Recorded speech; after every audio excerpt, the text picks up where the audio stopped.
Hello everyone, I hope you all are doing great. So today again I'm up with a more video, and this video is basically going to talk about discharge of contract. What do you mean by the term discharge of contract? Discharge of contract का मतलब होता है जहाँ पे आपके rights and obligations and हो जाते हैं. फॉर एग्जाम्पल ए ने बी को प्रॉमिस किया था कि मैं आपको गुड्स डिलीवर करूंगा एंड बी ने ए को बोला था कि I will pay you ₹10,000 for those goods. A ने अपना ऑब्लिगेशन पूरा कर लिया एंड बी ने अपना ऑब्लिगेशन पूरा कर लिया. दोनों के rights and obligations are fulfilled, and thus the contract comes to an end. The contract, when it comes to an end after fulfilling all your rights and obligations, that is called discharge of contract. Now we gonna understand कि discharge of contract actually होता कैसे है. एक तो मैंने अभी आपको example दिया discharge by performance of the contract. जैसे मैंने आपको previously बोला, A ने B को बोला I will deliver you the goods and B ने बोला fine I'll pay you ₹10,000. So this is discharge by performance of the terms and conditions of the contract, but it has to be, there are certain key ingredients when it is discharged by performance. First of all, it should be complete goods should be delivered and amount also should be paid in full. So it must be performed in full exactly to the terms and conditions जो stated है contract में. It can be performed by the promisor himself, that is A भी perform कर सकता है या फिर इसका legal representative या फिर authorized agent भी परफॉर्म कर सकता है ये कॉन्ट्रैक्ट. और ये टाइमली मैनर पे होना चाहिए, जैसे प्रेस्क्राइब्ड मैनर है, जैसे प्रॉमिसर ने बोला है, प्रॉमिसी एंड प्रॉमिसर ने डिस्कस किया कि कैसे परफॉर्मेंस होना चाहिए, वैसे का वैसे within that specified time it should be performed. Then that will be termed as discharge by performance. Now discharge of the contract can also take place by breach of contract. Now what do you mean by breach of contract? Breach of contract का मतलब होता है जब आपने terms and conditions को fulfil नहीं किया.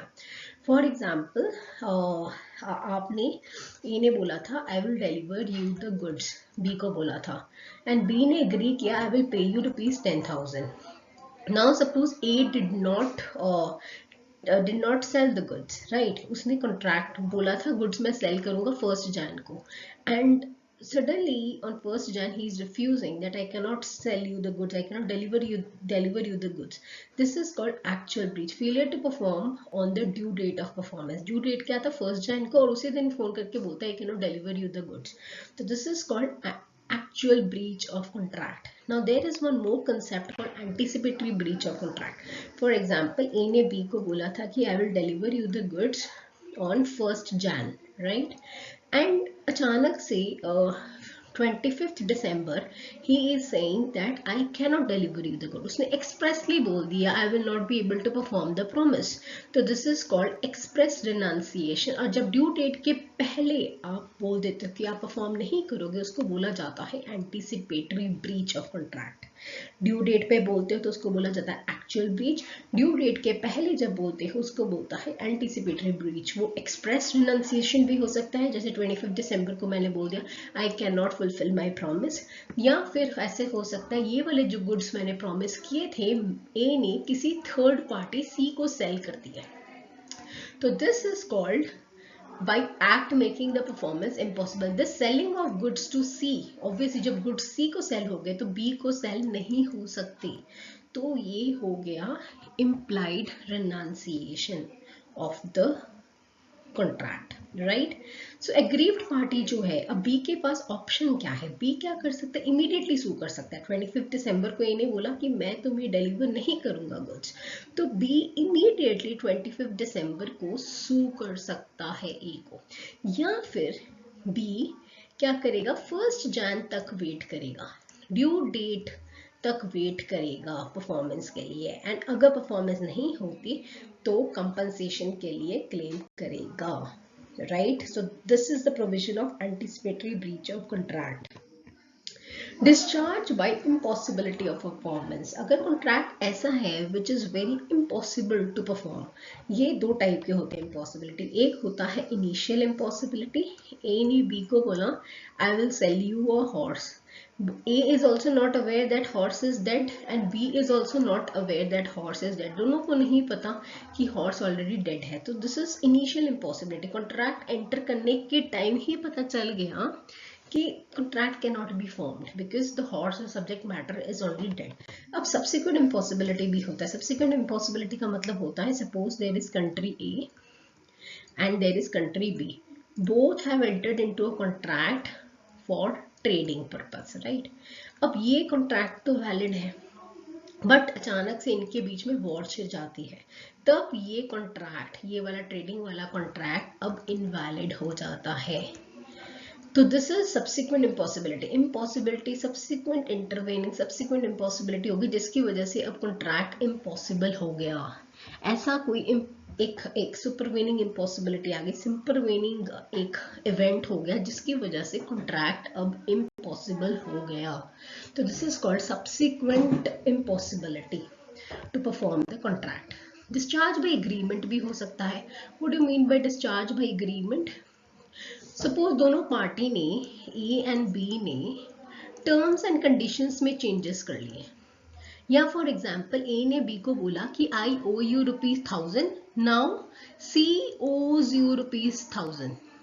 C will pay you that ₹1000, not I. So the parties have changed. Now the parties are B and C. Earlier the parties were A and B. तो जब भी parties change होती है, terms and conditions change होते हैं, तो previous contract need not be performed. Need not be performed. Previous contract need not be performed. This is called novation. मतलब new contract has been formed. Parties की वजह से या फिर terms and conditions की वजह. Rescission. All parties ने agree किया कि चलो हम लोग cancel कर देते हैं ये contract. A and B के बीच में contract था. A ने बोला था कि I will sell you goods. B ने बोला था I will pay you ₹10,000. And दोनों ने अब cancel ही कर दिया contract. This is called rescission of contract. Rescission of contract. Alteration. Alteration means where one or more of the parties have changed. या फिर terms and conditions have change, that is called alteration. जहाँ पे 5 condition में से एक condition change होगी, that is called alteration. रेमिशन. रेमिशन means होता है acceptance of a lesser fulfilment. For example A owes ₹1000 to B and now A is stating that fine, I just owe you ₹500. 500 को final settlement कर लो and B is agreeing to that. तो lesser amount में settlement होना is called remission and both the parties are satisfied with it. Waiver. Waiver means voluntary abandonment of right by one party. For example, A के